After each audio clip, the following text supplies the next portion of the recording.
तो मुर्तज़ा साहब, हम बॉर्डर एरिया के बच्चों के हिसाब से अगर बात करें तो ये जो इब्तदाई तालीम मादरी ज़बान में देने हाँ, पर खास वही तौर बात है पर ना जोर कि दिया दिस गया इज द है। First fundamental I can say कि जो नेशनल एजुकेशन नई शिक्षा नीति के अंदर आई है उसमें इफेक्टिव कम्युनिकेशन का जो जिक्र है वो बड़ा इंपॉर्टेंट है। बिल्कुल बिल्कुल हम लोगों को हमारी जो नई जो पुरानी पॉलिसीज थी उनमें हमेशा हमें जोर दिया जाता था अंग्रेजी सीखने के ऊपर, बिल्कुल। है ना। हाँ, और हमारे समाज के अंदर उस बंदे को सबसे ज्यादा प्रायोरिटी काबिल दी समझा जी, जाता था जो अंग्रेजी अच्छी बोलता था, बिल्कुल अंग्रेजी बिल्कुल पढ़ना लिखना।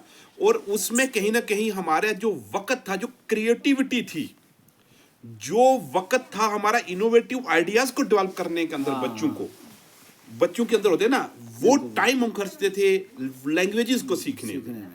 तो आज की डेट में बहुत इस नई शिक्षा नीति के आने से बहुत से हिंदुस्तान के अंदर, हिंदुस्तान की शिक्षा के अंदर बहुत से ऐसे कार्यक्रम आए हैं जिनसे बच्चे बहुत कम एज में इनोवेटिव आइडियाज को आगे लेकर सक्सेसफुल हो रहे हैं। बिल्कुल बिल्कुल बिल्कुल इसकी बहुत सी मिसालें हैं, बहुत सी एग्जांपल्स हैं। जो लोग बहुत कम एज में बच्चे उस मकाम पे पहुंच जाते हैं कि वो सेल्फ डिपेंडेंट अपने पाँव पे खड़ा होना सीख जाते बिल्कुल हैं। और जो सबसे बड़ा मोटिव है अनएम्प्लॉयमेंट का, बिल्कुल सबसे बड़ा जो है ना, पहले जमातें खड़ी करते थे हम लोग, 12वीं जमात खड़ी हो गई, 13वीं 14वीं 15वीं।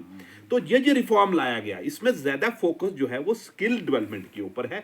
आपके पास, आप +2 करके जा रहे हैं, हायर सेकेंडरी से पास आउट हो रहे हैं and you are capable to earn something. आपके पास ये काबिलियत है कि आप कुछ क्या कर रहे सकते हैं, अपना घर चला सकते हैं। बिल्कुल आपको स्किल दिया जा रहा है। इसी चीजों को लेकर स्किल्स के रिलेटिव डिफरेंट वोकेशनल ट्रेड्स जो हैं वो स्कूलों के अंदर दिए जा रहे हैं। ये नई शिक्षा नीति के तहत है। और मादरी जबान का मतलब ये है कि बच्चों के अंदर वो स्ट्रेस नहीं दिया जा रहा है कि आपने ये लैंग्वेज सीखना है। बिल्कुल आप बिल्कुल एक्सप्रेस, मैंने कहा ना, इफेक्टिव कम्युनिकेटर्स, जब आप बात रख पाना आपको आ रही है, बिल्कुल अब बात रख पाना आ रही है तो आप कुछ भी कर सकते हैं। अपना व्यूज जो है वो, क्योंकि almighty Allah has created the human being, और ऑलमाइटी अल्लाह ने हर इंसान को कुछ ना कुछ कैपेबिलिटीज दी हैं, कुछ ना कुछ पोटेंशियल उनके अंदर है। बिल्कुल अब वो एक्सप्रेस कैसे कर पाएंगे, ये बड़ा मैटर करता था। क्योंकि हमारा मकसद था कि जी आप फॉरेन लैंग्वेजेस को सीखिएंगे, वो ठीक है, जरूरी है, क्योंकि we have to compete, world को हमने कंपटीशन देना है। लेकिन अपनी जबान के अंदर बच्चों के अंदर महारत होगी, अपने आप को एक्सप्रेस कर पाएंगे, they become the effective communicator. वो अच्छे बोलचाल वाले, अच्छी अपने आइडियाज को एक्सप्रेस कर पाएंगे। बिल्कुल ये जो जोर है, ये इस बात में मैं कहूंगा कि अपनी मादरी जुबान के ऊपर जोर देना। और दूसरी बात यह है कि बच्चों को कल्चर के साथ जो जोड़ा गया जोड़ा है, गया है। बिल्कुल बिल्कुल अपने सर, कल्चर के साथ। नेशनल एजुकेशन पॉलिसी में पुराना ये जो 10+2 का निज़ाम ख़त्म किया गया है जी जी जी जी, और आपने देखा ये होगा। जी मैं समझ गया आपके 4+3+3+5 4+3+3।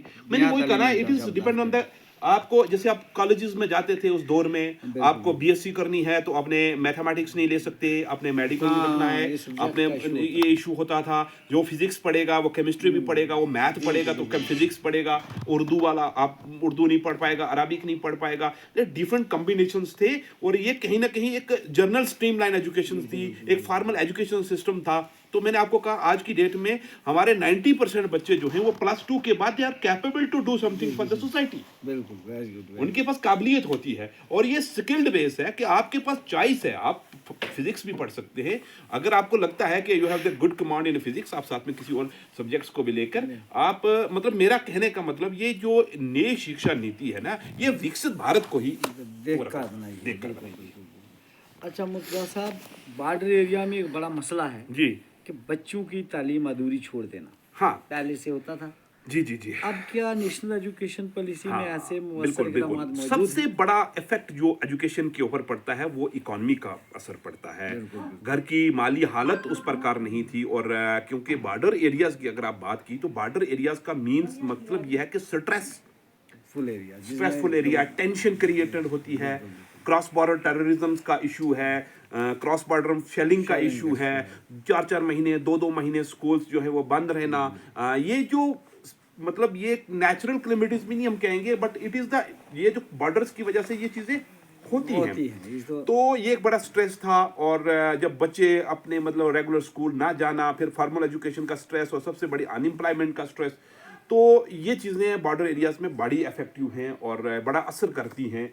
और इसके लिए जो नई जो टेक्निक्स है वो मैं कहूँगा बड़ा प्रयोग है और उसका बड़ा पॉजिटिव रिजल्ट है वो ऑनलाइन का है, जो इंटरनेट का दौर है, और उसमें बच्चे हमारे जो हैं वो बायजूस हैं, टीचमेंट ऐप्स हैं, और बहुत सी जो हैं वो ऐसी संस्था हैं जो ऑनलाइन क्लासेस दे रही हैं। तो कहाँ ना कहीं बच्चे का जो जो गैप होता था, लर्निंग का जो गैप था, due to the cross border shelling हो गया, स्कूल बंद हो गए, ऑफलाइन क्लासेस नहीं होती हैं, तो उस वजह से कहीं ना कहीं अगर वो बच्चे जो हैं वो उस तरफ आ रहे हैं। और जहाँ छोड़ने का मतलब यही था कि अनएम्प्लॉयमेंट है, स्ट्रेस है, बच्चे अगर वो उनके 4 महीने या 6 महीने ज़ाया हो गए, उनको कंपटीशन में बैठना था, कंपटीशन में जो है वो बोर्डिंग स्कूल्स के बच्चे, कन्वेंट स्कूल्स के बच्चों के साथ उनको कंपटीशन करना था, तो वो अपनी काबिलियत नहीं समझते थे। एंड वो यहाँ खास करके जो मैं अपनी लोकेलिटी की बात बताऊँ, तो यहाँ के बच्चे फिर वो अपने कमाने के लिए, अर्निंग के लिए जो डिफरेंट देशों का, अगर मैं कहूँगा सऊदी अरब या कुवैत है, और उसके बाद दुबई, या जैसे गल्फ कंट्रीज़ हैं या यूरोपियन कंट्रीज़ का रुख करते थे। तो वो चीज़ें जो है ना वो NEP 2020 ने उनको और अच्छा मजबूत किया, जबकि हाँ, जहाँ हम फॉरेन कंट्री, उन कंट्रीज़ को जहाँ मैन पावर्स दे रहे थे, वहाँ हम स्किल भी दे रहे हैं। तो स्किल जो है वो बच्चे के पास होगा, मैंने कहा +2 के बाद बच्चा इस कैपेबिलिटी में होगा कि वो उसके पास कमा सके। बिल्कुल बिल्कुल। अच्छा मुर्तज़ा साहब, एक बड़ा सवाल है, एक अहम सवाल है ये, कि अक्सर देखा गया है कि आम स्कूलों में यानी बच्चों को रट